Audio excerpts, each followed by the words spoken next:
略こう？そうだ、これぞまさに研究に身を置く者だけが漂わせる知性と恍惚のポーズ。 Steins Gate is weird, but then all the best anime are.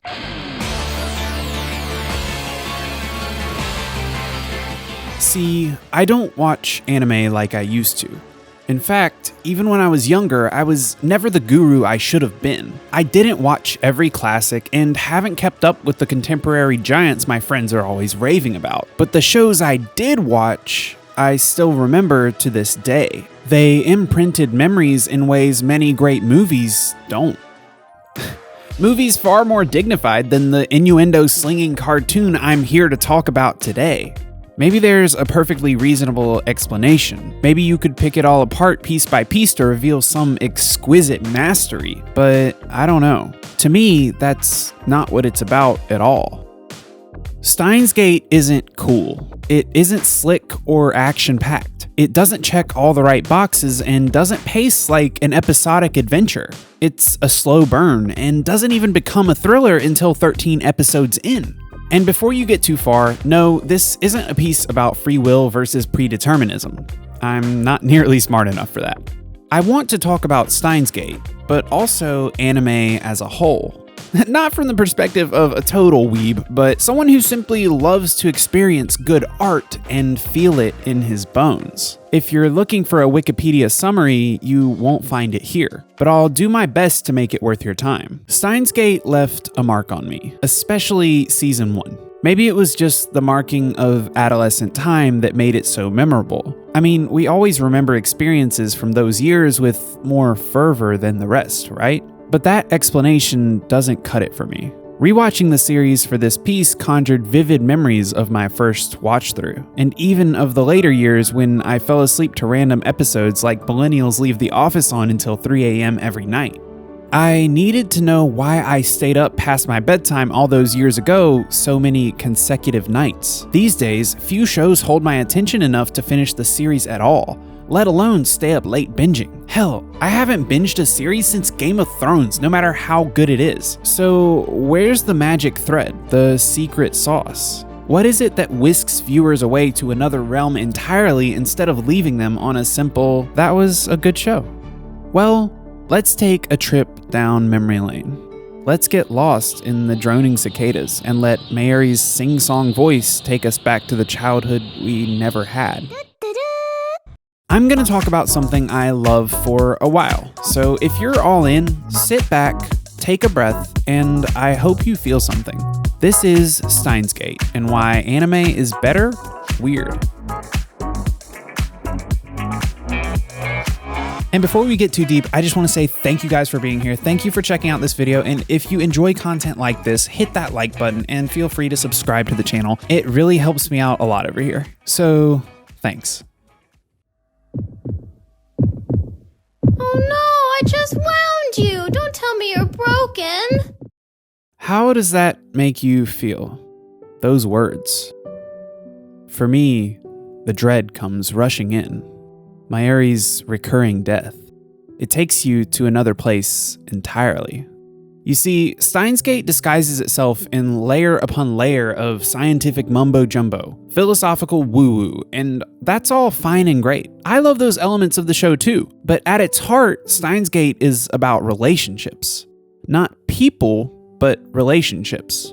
No character stands on their own, but all become infinitely better, more complex together. No character excels through solitude, and some hardly change at all. But the relationships they form with one another provide the catalyst to create the viewer's feeling of forward motion. Sure, there are character arcs, obvious ones like Rintaro, but many of the supporting cast remain stagnant on their own, which would normally be a criticism, but all the action comes through the relationship growth. Precious few core relationships existed before episode 1. The show spends its time nurturing those that come into iconic familial bonds rather than dramatic character arcs. Now, that doesn't mean all the proper character arcs aren't there, only much of the supporting cast does just that. They support.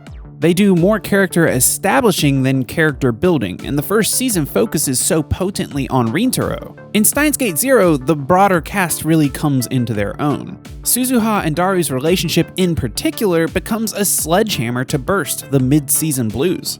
But Steins Gate Zero is another can of worms entirely, so I'll do my best to avoid getting lost down that rabbit hole.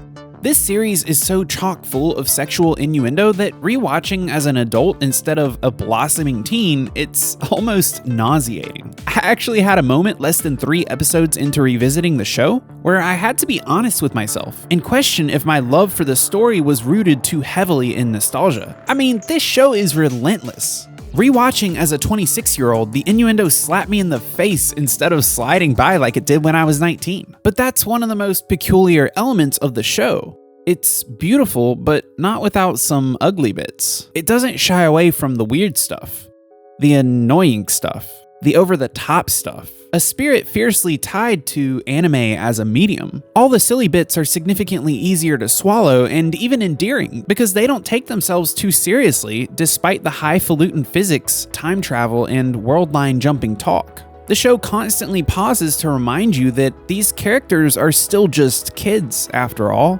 Okabe and Kurisu are genius scientists, but possess the social skills of high schoolers. It's why I love anime.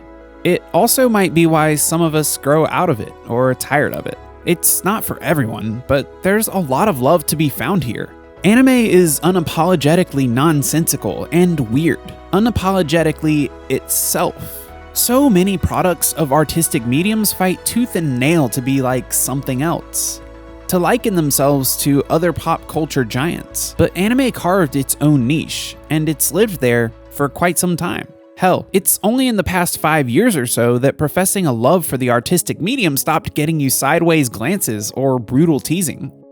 I hope it never loses that spark.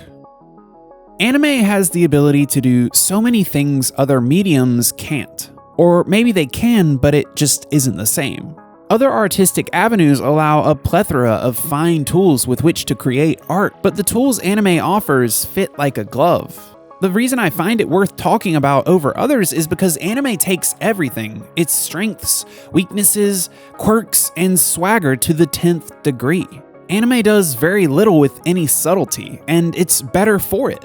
Sometimes the wacky tones can be jarring, but it's only a matter of properly aligning your mind to receive the creativity the show is projecting. You do this because anime won't make the compromise for you. You're either in or out.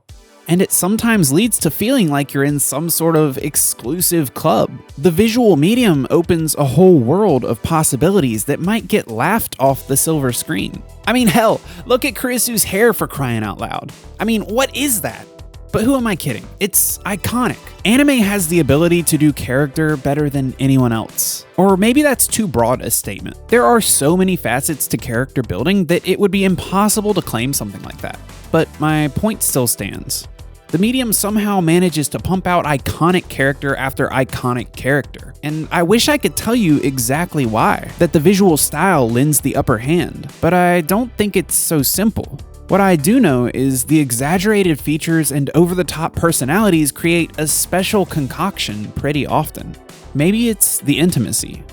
Maybe it's because so many of us lie in bed at 1 a.m. lost in a vortex of 24-minute episodes. Maybe the cult-like nature of the medium provides the environment to make memories through story consumption in a way that differs from the typical movie theater experience.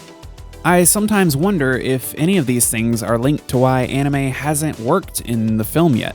I mean, not that it's had too many chances, but the most recent attempts to bring anime to the live-action world haven't exactly translated. I hate to use the insufferable 2017 Netflix adaptation of Death Note as an example, but it only supports my point. Even recently with the debut of another Netflix attempt with Cowboy Bebop. While I obviously found the interpretation far from the territory Netflix occupied in the trash can of bad adaptations, it did entice me to question if I ever really want to see anime live in live-action worlds in the first place. You see, my view on adaptation is somewhat strict.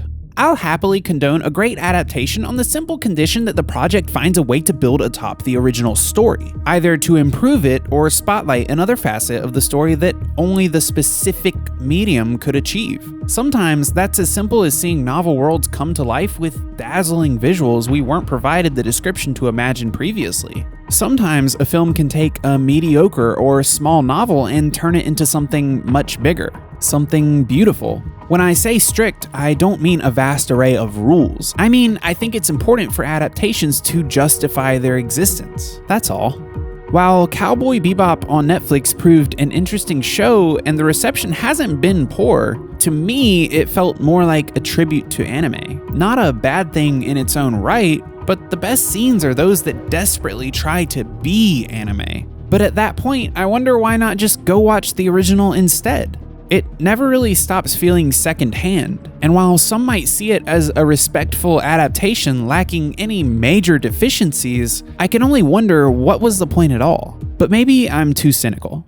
Anyway, back to Steins Gate. I really hope they never adapt Steins Gate. The story doesn't make the show, the characters do, the relationships. But those are just the easy points. Something that leapt out at me upon rewatching was the sound design and soundtrack.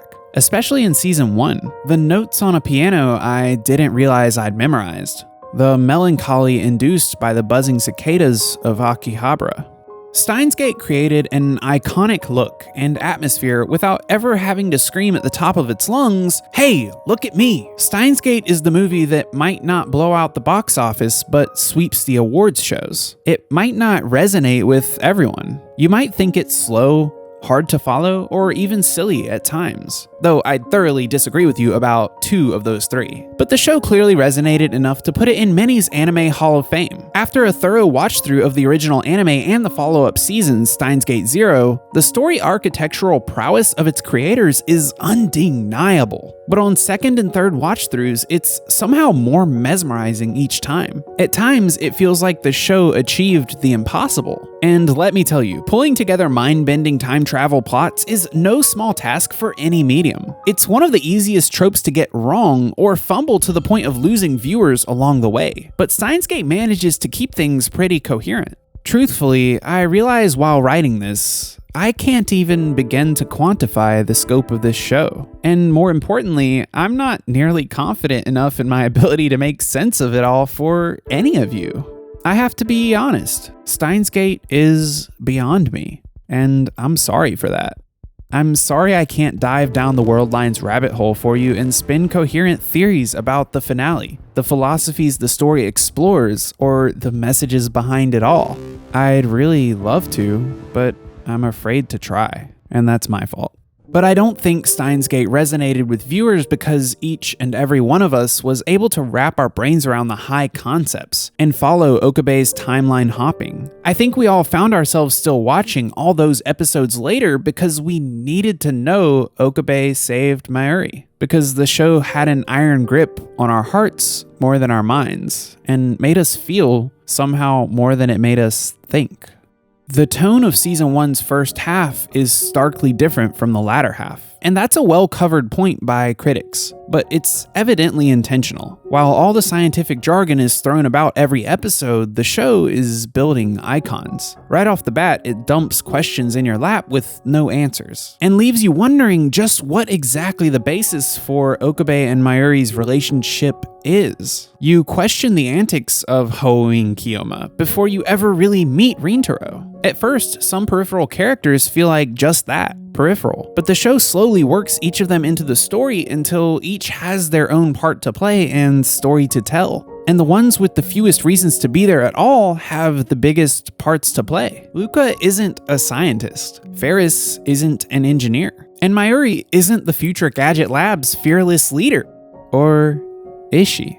Steins Gate contains much of the flair we've come to expect from anime as a medium, but also harnesses the tone of a dramatic thriller too. Sometimes the scenes and pacing feel like they don't belong in anime, but the medium makes them sing. Despite the questions Steins Gate leaves us with, its biggest strength is intimacy. The beauty is in the quiet moments. Anime garnered a cult-like community, and that only makes it feel more special. Back in the 2000s, despite the success anime saw, in the US, finding your new favorite show felt like uncovering a gem few others knew about. I don't know about you guys, but I didn't have any friends that watched anime. No one to discuss the shows with. In fact, I was afraid to voice my love of anime for fear of ridicule. I'm glad some of that stigma has faded in recent years, but you get the picture. You see, in my eyes, anime succeeds because it is unapologetic in every way. Unapologetically strange, flamboyant, tonally dissonant, and unafraid to dive off the deep end and swim to the bottom. Steins Gate took me to the bottom, and when I finally came up for air, life was somehow more beautiful. Because that's what great stories do, right? They make life more beautiful. The sun shines a little brighter, and we grow a little stronger. So I don't know. That's all I got. I don't think I'm smart enough for anything more. Have a good night.